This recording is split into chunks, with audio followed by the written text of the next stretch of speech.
Back in 1998, we got a major label record deal. The minute we signed the deal, I went home and made room on my wall for a gold record.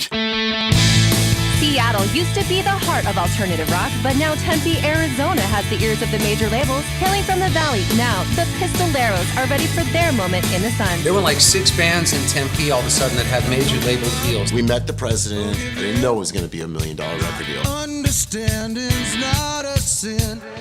Mark and I are like twins. We would refer to ourselves as twins that were born 3 years apart.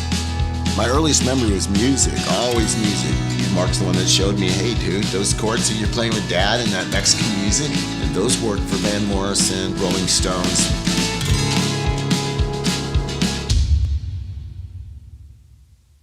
My relationship with my brother Mark is very quiet. We go through periods of not really speaking to each other. I learned quickly that Lawrence was a master manipulator of getting drugs. Lawrence started threatening suicide. I said to him, if you're gonna do something like that, do it somewhere where we never find your body. One day he asked me, if you were gonna shoot yourself, would you do it like this or like this?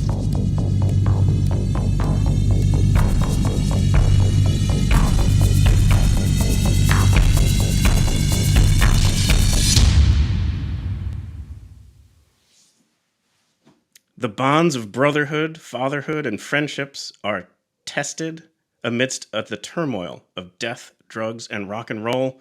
There is the trailer to Pistoleros, and today we have producers, CEO at Fervor Records, David Hilker, and COO, Jeff Freundlich.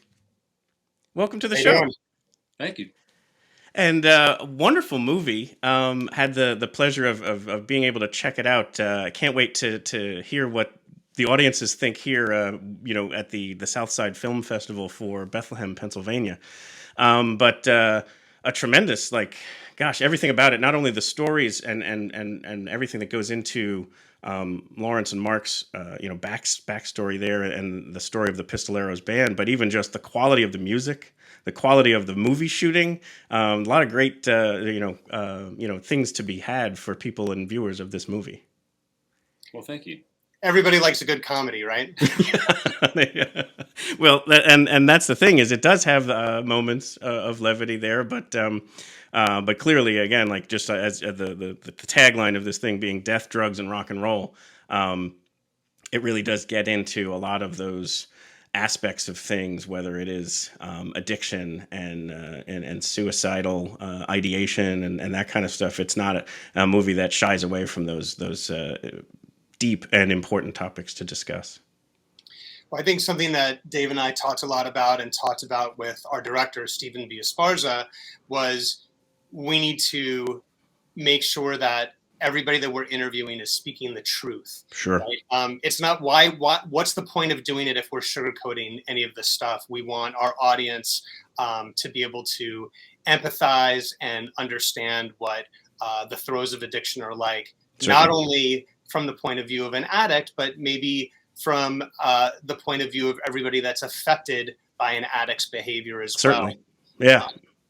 No, there was a statement in there that really stuck with me.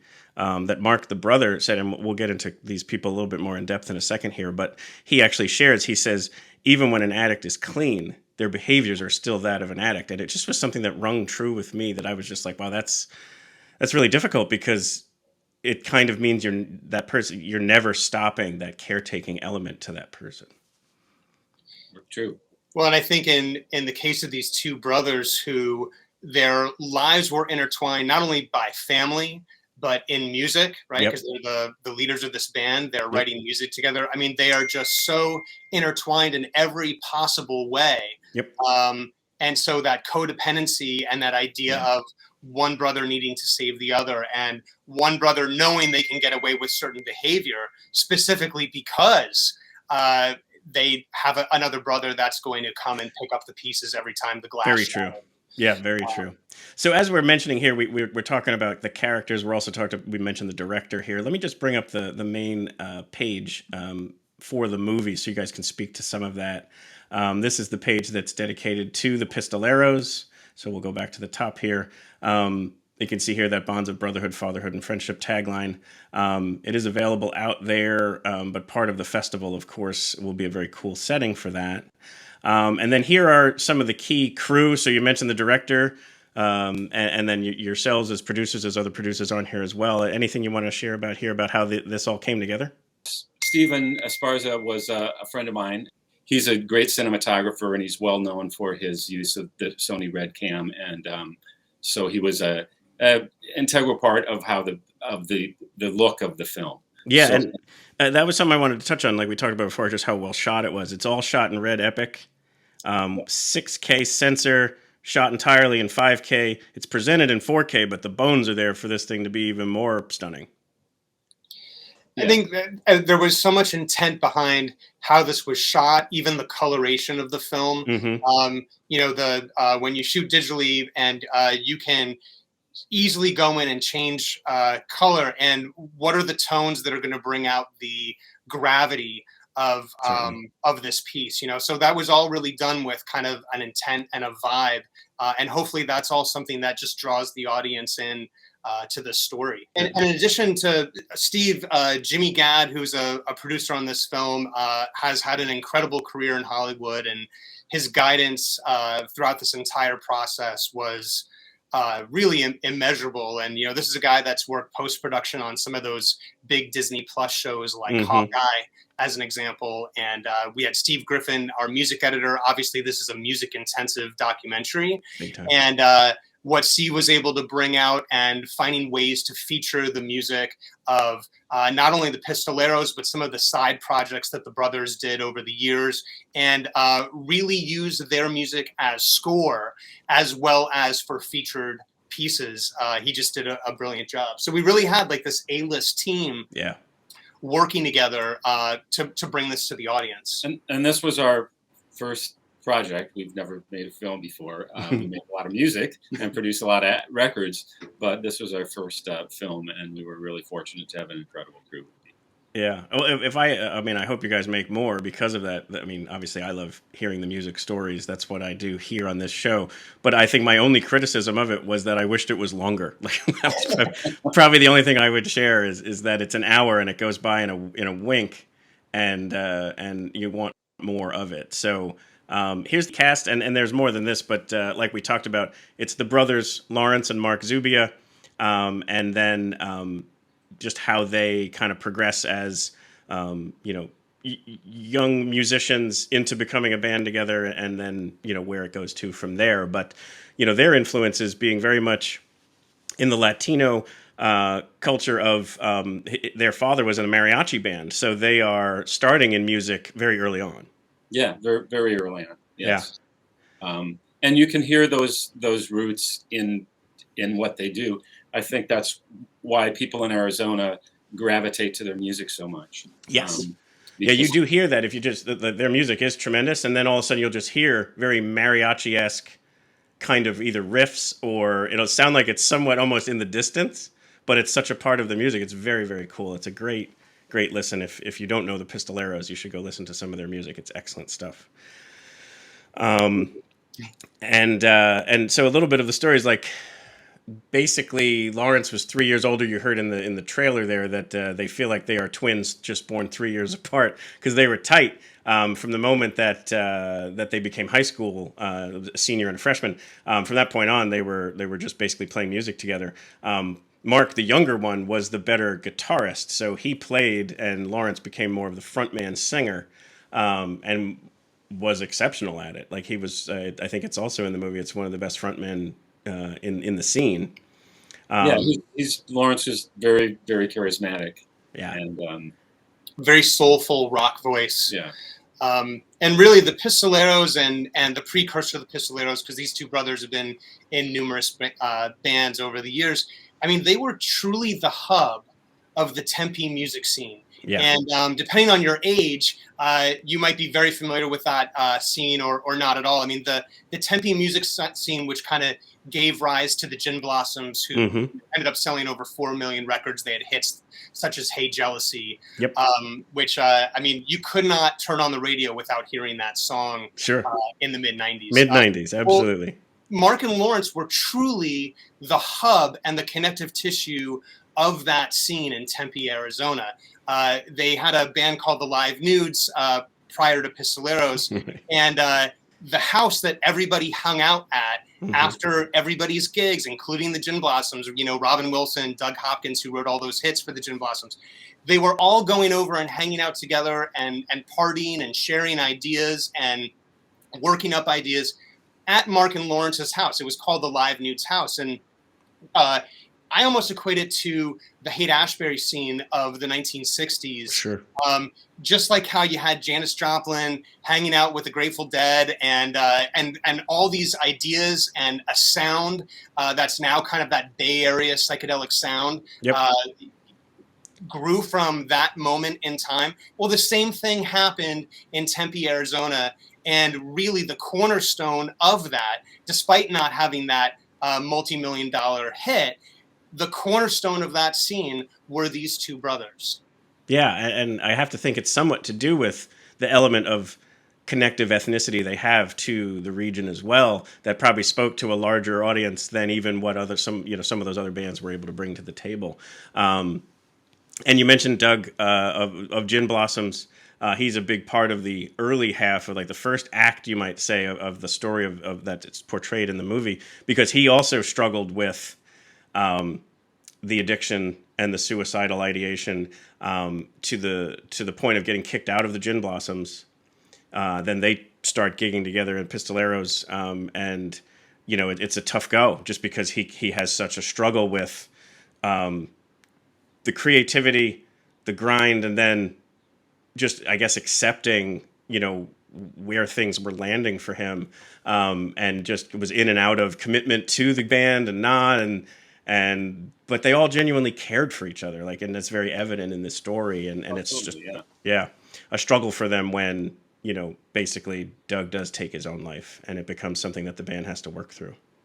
Well, and I think one of the things that Dave and I discussed when we're trying to assemble this film, and working with our picture editor Victor Parra, working with Steve, our director, is there's a contrast between the trajectory of Lawrence's life and that of Doug Hopkins of the Gin Blossoms. Right, here are two unbelievably creative people.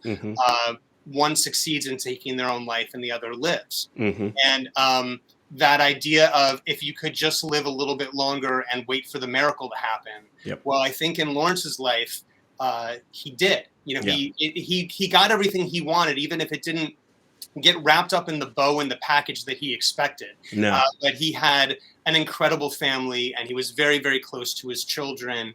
He found a home at Fervor Records for his music. He was getting placements on film and TV and shows such as NCIS and Rizzoli and Isles, which are super popular shows. And so the idea that if you could hang on just a little bit longer, something good can come of all this mess. And that was in direct contrast to Doug. Right. Yeah, and I think it is interesting. We obviously won't get into all the details, but where he finds that turning point was one of the lowest of the lows for him. And we're in the music business, and Lawrence isn't the only person that we know with a substance abuse problem, and they all have similar stories of you have to be at rock bottom, and you have to be ready to turn this around. Everybody is there to help you, but unless you're ready to do it, it's not going to happen. And that was very clear in the movie of you talked about earlier, the genuine raw interviews that happen, in that moment when he's sharing where he comes to that rock bottom is just very emotional. And I highly encourage people to check this movie out, because it's so worth the journey to hear the entire story, but also to see this kind of, there's this phrase that I had read where it's ultimately where there's breath, there is hope for redemption. And I think that was just such a great element to the story. Yeah, that came from Chris Kirkwood of the Meat Puppets, who was also an integral part of that scene and leading up to that scene, actually. And he's struggled as well, and there was a lot of similarity between the Meat Puppets and Mark and Lawrence, because that's a band that was started by brothers, and they had a lot of the same issues with fiction, and so it's coming from Chris. He really nailed it. One of the things I love about that moment in the film, and so for those of you that are going to watch it, is you can see like this glimmer of light in Chris's eyes when he says that. It's almost like you can see his brain click over and turn over this incredible phrase, and it's almost like the light of God is shining in Chris's eyes when he says that, and it's like a really beautiful moment. It's like actually one of my favorite moments of the film, and it really became, I think, a mantra for us in assembling this film and putting it together. We knew that was an inflection point, and that's a moment that is going to resonate with audiences. Totally. Yeah. And you are both in it as well. You share, because like you said, that you've had, connections to the members in many capacities. And clearly, like you said, these aren't the only people that have to work through this. It's very clear your personal connection to the storyline and the themes as well. So I commend you both for having that vulnerability yourselves, as well as putting it out there for people and being able to, again, you're right. I think it's going to be the kind of thing where people who are battling will find a lot in it and not feel as alone, you would hope. And then people who are supportive will also see that, like you said, it's a very full circle kind of reveal on what this does to everyone. And so, again, kudos to you all and to your crew of putting together an amazing, experience for people. Well, thanks. I mean, it really was a labor of love. And, we started this in 2018, and then COVID kind of hit. Yeah. It derailed things a little bit. Yeah. But, we really wanted to push this through and get it across the finish line. So. Yeah. Yeah. If you're not able to make it to the film festival in Bethlehem, the film is available on Apple and Amazon and Google Play and Tubi and YouTube, and we really invite you to get absorbed in this story. And we want to thank you for supporting independent filmmaking as well as independent music. There's a lot of creative people out there that have some really incredible stories to tell, and we just have to give them a chance. And so anytime that somebody's putting us on a platform and letting us share this story, we're greatly appreciative, just like how I think for Lawrence and Mark, it was cathartic for them to get this out, right? And to let their story be heard. So thank you for elevating and illuminating this story for a larger audience. Oh, listen, thank you for joining and for putting this art out there. It's really, it's very touching and inspiring and humbling. And again, amazing music too. Like, we can't deny that part, as well as just putting that great stuff out there. So again, everybody definitely check out the Pistoleros. If you get a chance, go check out Fervor Records. If you guys want to give any promotion there of what Fervor has out there here, in addition to this movie, what else can we get from Fervor if people check it out? Well, Fervor's an interesting label. I started the label in 1989, so we've been around for a while. We have we have 3 studios here in Phoenix, so we're always producing new music and supporting local artists that we believe in. And but we also have a lot of back catalog that dates back to the 1920s even. And but yeah, Fervor's has a pretty wide breadth of scope, and you can just go to fervor-records.com and kind of see what we do and see what other products are available, etc. Including the soundtrack to Pistoleros, Death, Drugs, and Rock and Roll. So it's a great way to kind of get an overall feel for the Pistoleros work, as well as Mark Zubia and some of these other bands that the brothers were in. So. Yeah, absolutely. So we will also link to all of that in the show notes here, to the Pistoleros directly, as well as the Fervor Records and the various other things like the soundtrack and such. David, Jeff, thank you so much for coming on the show today, and best of luck with this film, and hopefully many more down the road. Well, thank you. Thank you. Thanks for having us. Absolutely.